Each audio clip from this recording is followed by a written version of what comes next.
South Africa is the most unequal country in the world, with majority of the country's wealth in the hands of only 1% of the population. Let's get started.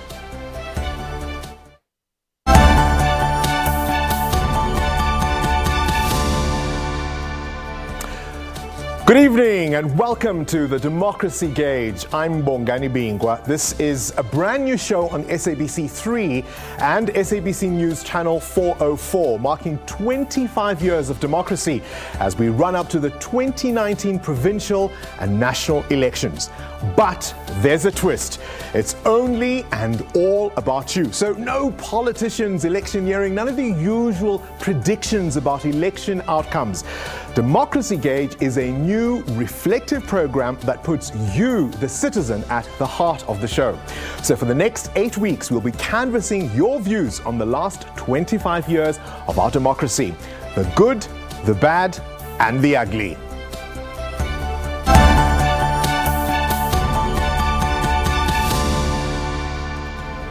So this is how we gauge democracy. Every day we have a poll question. You can interact with our poll on sabcnews.com, and you can answer our questions on Facebook and Twitter, remembering at all times to use the hashtag SABCDG25 and hashtag SABCNews.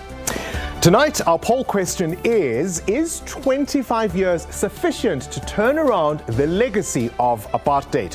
Choose from 3 colors. We've been going around the country with these paddles. Green is for yes, yellow is maybe, and if you're utterly unconvinced, red is your color. But since tonight is our debut program, we thought it best to show you the behind-the-scenes production of Democracy Gauge. Olwetu Matsipane put this piece together for us. Have a look. A project exclusively through the voice and views of South Africans on their country. My name is Chief Muhammad Blow from the Khoisan. Michael December Istatarem. My regte naam is Isaac and my van is Casper. This news assignment gives ordinary citizens of this country an opportunity to narrate their own stories about the impact of democracy on their lives. These stories reflect the lived experiences of citizens from all walks of life, age, race, language, culture, gender, and class. From the Karoo town of New Bethesda in the Eastern Cape, our team Kim Daniels and Ngobani Blom caught up with 76-year-old Isaac Casper. Casper is a disabled man who makes a living out of selling small windmills made out of recycled metal. Despite having nothing, he is hopeful about our democracy. Ek voel onze democratie het geel geraak. I feel our democracy is yellow because the second phase, it might just become better. That is why yellow is the beginning. I am not up to date and I am not a Highland man. But God blessed me so that I can understand what must be done. This is why I believe the rate of the country is yellow. The first democratic elections on the 27th of April in 1994 brought hope to many South Africans and officially overturned the unjust system of apartheid. In these stories, those who voted for the first time reflect on how they felt. In Stutterheim, we spoke to Michael December, who was a political prisoner when he voted for the first time. The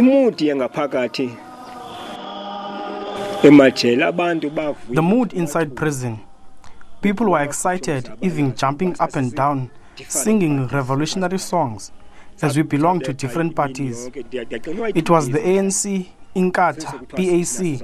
We all sang one song. As a result, the prison commander allowed political prisoners to sing outside the courtyard. In accessing these stories, journalists travel across the length and breadth of South Africa. In the Western Cape, one journalist showcased democracy through art.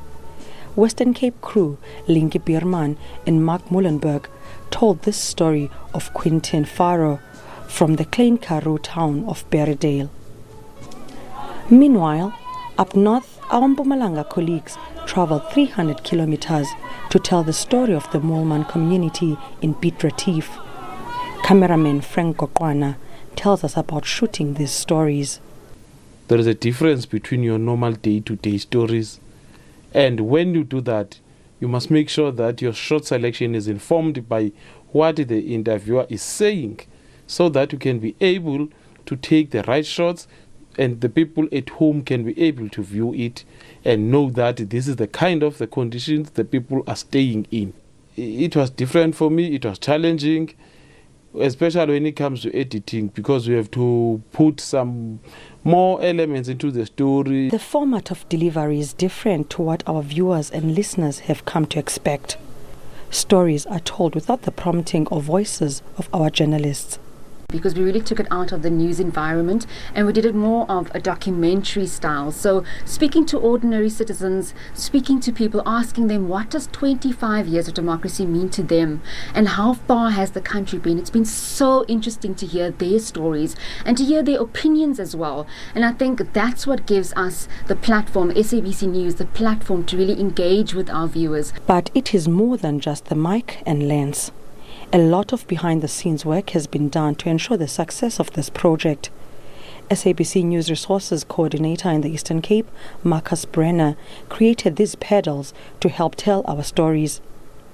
A task that took him 1.5 weeks to complete. I just had the design in my head. It's like the airplanes they use at airports to guide the airplanes around. I thought I'd just copy that idea. Instead of round, I made them rectangular and then just about the right size to hold in the hand. And then I was tasked with making about 70 of them. So I have a little workshop at home, and each of them are made by hand. These stories will air throughout the year, reflecting on the 25 years of democracy in South Africa. For SABC News, I'm Olutu Matsepane. Demonstration is taking us to break. And it's what?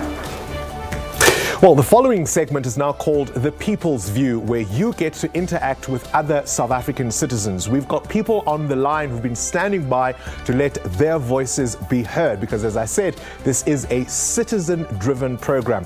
We've got on the line Sanelisa Ngebe. Sanelisa, very good evening to you. I mean, we're asking the question tonight, is 25 years enough to turn around the legacy of apartheid? What do you have to say?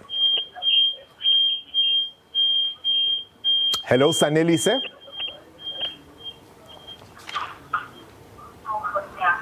All right, tell you what, while Sanelisa gets that, Benjamin, I think you can hear me, Benji. Can you hear what I'm having to say? What's your answer to the question? Yes, I can hear you. Thank you very much. It's very difficult to say people are celebrating democracy today after 25 years. We have a lot of things that need to be looked into. We have the political freedom, we have the economic freedom, we have the social freedom. So after independence, 1994, we gained the political power. We controlled in every area, but the economic power remains in the hands of those who were oppressing us. So one of the most important things that we can talk of when we're talking of the foundation of democracy, we're talking of the economy. Who is owning the economy today? It is the former oppressors. How can we paralyze that, and how can we empower our people to talk of 100% democratic right to all citizens? We need to look into that. We need to look into the social life. We have the people who were moved during the apartheid time. They were put in areas where they stay like animals, where they are pegged like animals because of the apartheid. Right? 1994 comes in. There is no program that is effective to show the difference between the apartheid government and the current government. The people are still suffering up to today. So if you talk of celebrating a democracy, what exactly are you talking about? Because the people are suffering. The people are hungry out there. Look, people. Benji, I'm going to have to come in here, and obviously that is your view, and that's exactly why we've called you. So you are dissatisfied at this stage. Very quickly, are you green, red, or yellow? What do you mean? Well, in terms of how we gauge democracy on the show, what would you have to say? Is it working or not working, or maybe? It's paralyzed. It's a paralyzed democracy.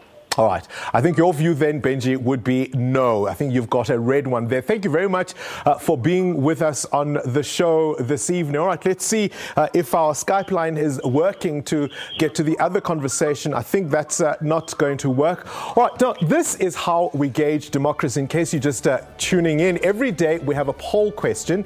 You interact with our poll on sabcnews.com, and it's /elections, and you can answer our question on Facebook and Twitter. Remember to use the hashtag SABCDG and hashtag SABC News. Tonight our poll question is 25 years sufficient to turn around the legacy of apartheid? You can choose from our three colors, as I say.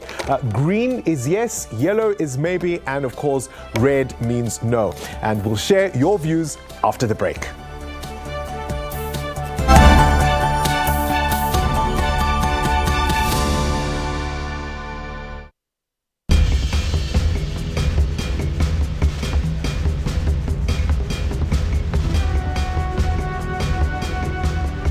A meteorite hit the Earth 2 million years ago, creating an enormous impact of crater, about 10 kilometers in diameter, near Vredefort in the Free State, 100 kilometers southwest of Johannesburg, now known as the Vredefort Dome, a South African World Heritage Site. The meteorite is said to have been larger than Table Mountain and caused a 1,000 megaton blast of energy. The impact would have heated about 70 cubic kilometers of rock and have increased the Earth's oxygen levels to a degree that made the development of multicellular life possible. The world has about 130 crater structures of possible impact origin. The Vredefort Dome is the largest in the world, followed by Sudbury Crater in Canada and the Chicxulub Crater in Mexico.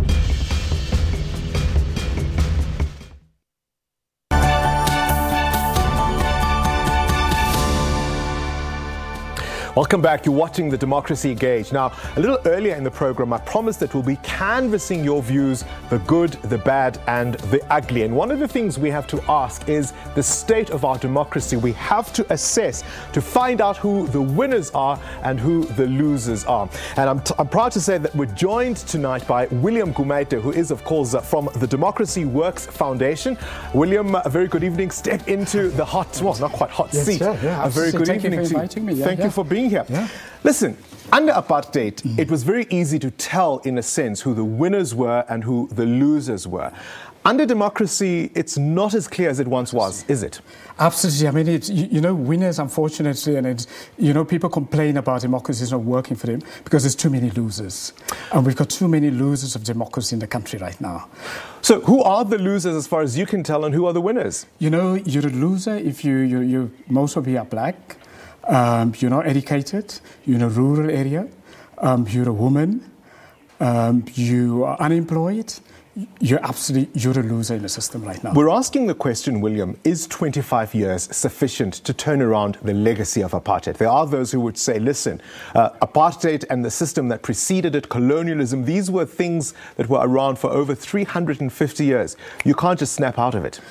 You know, I've thought about it, and I used to think maybe 25 years is just not long enough. You know, I've changed. Essentially because I think we can't change racism. We can punish people who are racist.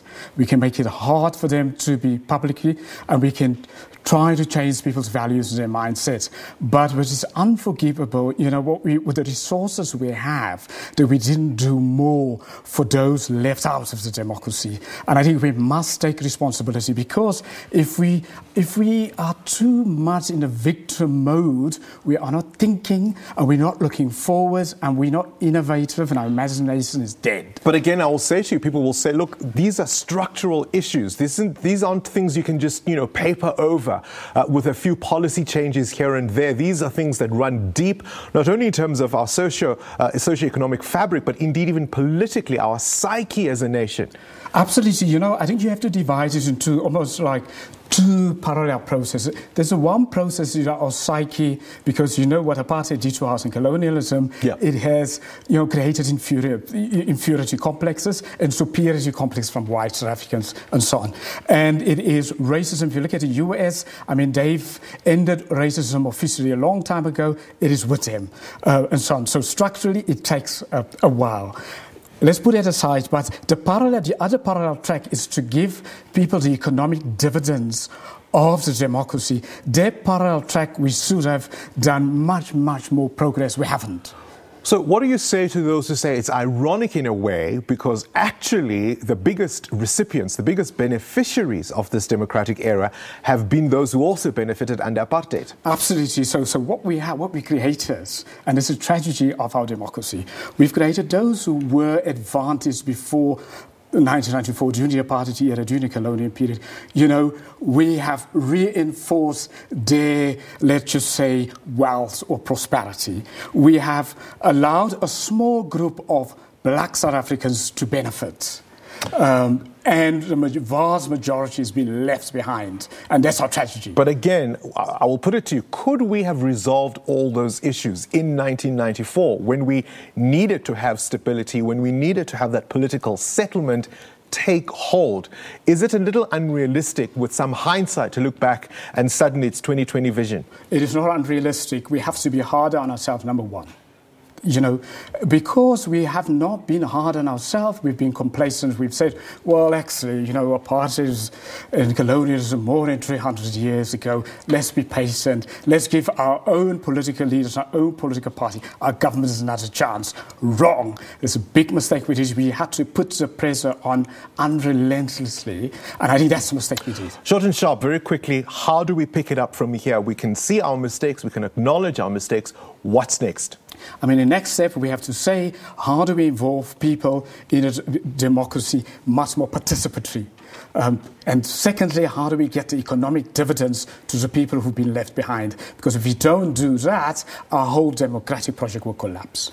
All right. Thank you very much, William Gumede, for coming into the studio. All right. Of course, William Gumede is from the Democracy Works Foundation. Those are his views. Now, earlier on, I promised you we'd be canvassing your views, the good, the bad, and the ugly. So now I'm going to step into social media to find out what people have been saying as they interact with our poll on sabcnews.com. The question is 25 years sufficient to turn around the legacy of apartheid? All right, we've got our interactive screen here, which is basically where we come in to check out exactly what's going on. Let's start with Facebook and see what people have been saying. Marvin Mukate says, things are worsening. There's no democracy. It's just apartheid with a mask of democracy, I imagine he means.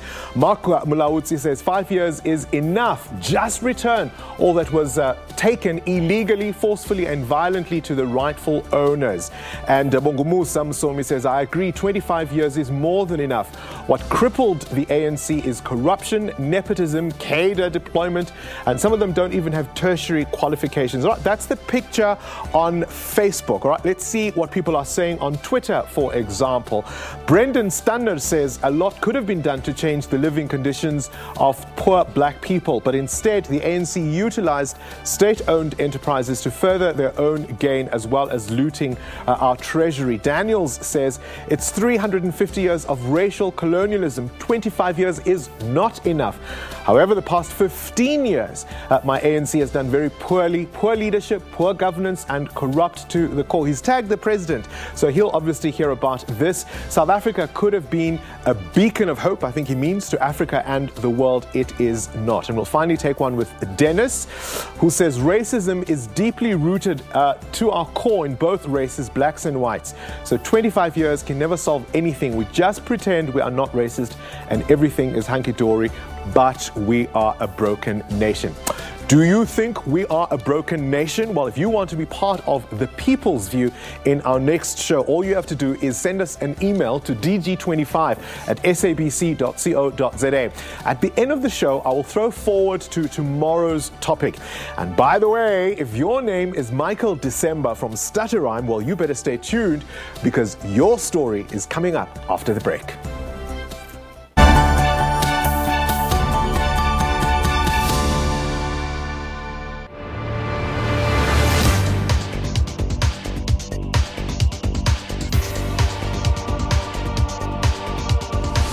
Did you know the big hole digging started in 1871 and ended on the 14th August 1914? The hole produced 2,722 kgs of diamonds. However, one diamond as huge as 490 carat of stone found in the open prior 1868 gave them the interest to dig. Extracted from 22.5 million tons of soil. Today, the hole sits at a breathtaking 214 meters deep.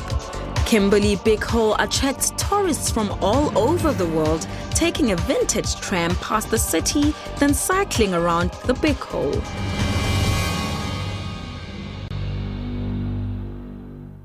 During World War I, 25,000 South African men joined the Native Labour Corps. The troops ship SS Mendi left the Cape Town harbour on the 16th of January 1917. Carrying over 800 servicemen, it sank in the English Channel en route to France. 646 men lost their lives, over 600 of whom were black soldiers from the SA Native Labour Corps. Isaac Joba said to have performed a death drill on the deck of the sinking ship, a story relayed by survivors.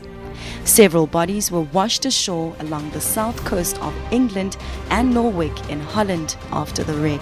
The government of the time did not immediately inform the families of their loved ones who had perished at sea. After the war, black soldiers were not compensated or acknowledged for their contribution.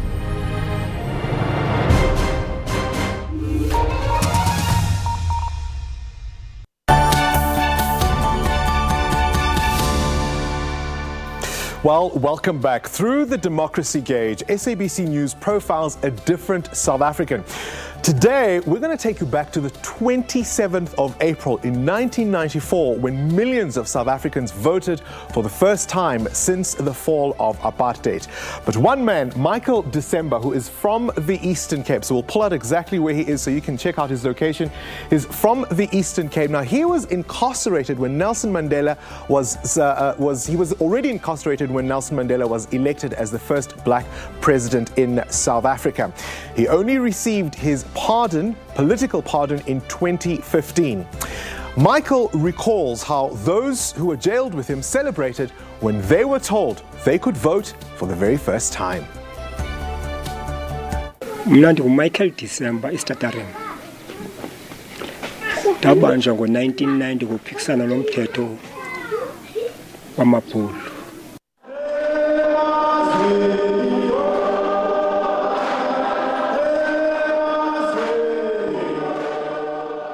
Imudi yangaphakathi emajele abantu bavuye bexhumachuma becula amagwijo omzabalazo kuba sasisi different parties ezaziphayana sabetha imini yonke ndiyacinga 2 days into sayenza since kuthiwa thina sizavota kwaliko kwaqala si40 swi-IDs savuya kakhulu sabonakalisa into yobana at least ikhona into eyenzekayo.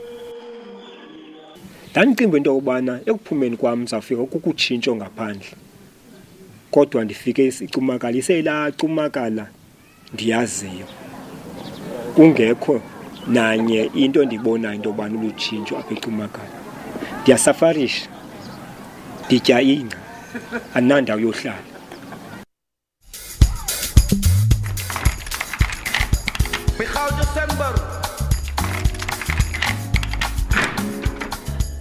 Uphuma kwami etrongweni ndiyothathwa ngumalume wam ufumanekile entabeni wondithatha eprison etrongweni wawuthathwa kandim weza nam apha endlini yam ndafika ndahlala kunye naye nabantwana bam. Indlu yam iyi-1 nje iyanetha inetha nje seza ngoba babuya nje bokuqala beqala ukwenza ayengaba batsha ngoku ba-right. Kwezi bhodi zilapha phambi kwam ndikhetha iyelo. Isizathu ndikhethe uyelo kungenxa yento yobana at least urhulumente yazama phaa naphaya ngakumbi nje esilela phaa naphaya. And then i-leadership yorhulumente ophetheyo funeka iqwalasele ithi xa isenza izinto ithatha follow up.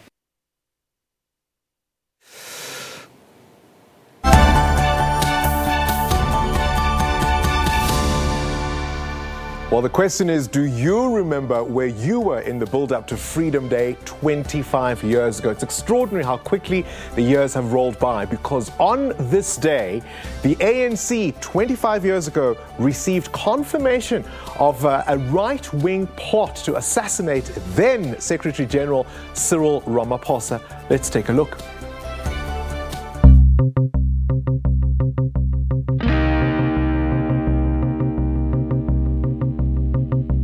The ANC confirms receipt of information from independent sources of plans to murder our Secretary General Cyril Ramaphosa. At this stage, the ANC calls on the law enforcement agencies of our country to investigate the matter to determine whether a broader plan exists to plunge our country into an abyss by murdering senior ANC leaders and members. On our part, the ANC will step up security around Comrade Cyril Ramaphosa, in particular, all ANC leaders and our offices. Well, that's it. Thank you for taking the time to watch and participate in our debut show. Join us tomorrow when we will be talking about student protests in democratic South Africa to ask you if they've been good or bad for our democracy. That means our poll is now open. You can choose from our three colors. Green is for yes, yellow maybe, and of course red is for no. You can interact with our poll on sabcnews.com and you answer our question on Facebook and Twitter, remembering to use the hashtag DG25 and hashtag SABC News. And if you want to be part of the People's View in our next show, simply send us an email, dg25@sabc.co.za. Thank you for watching. From me, Bongani Bingwa, until tomorrow, ubusuku benzolo. Good night.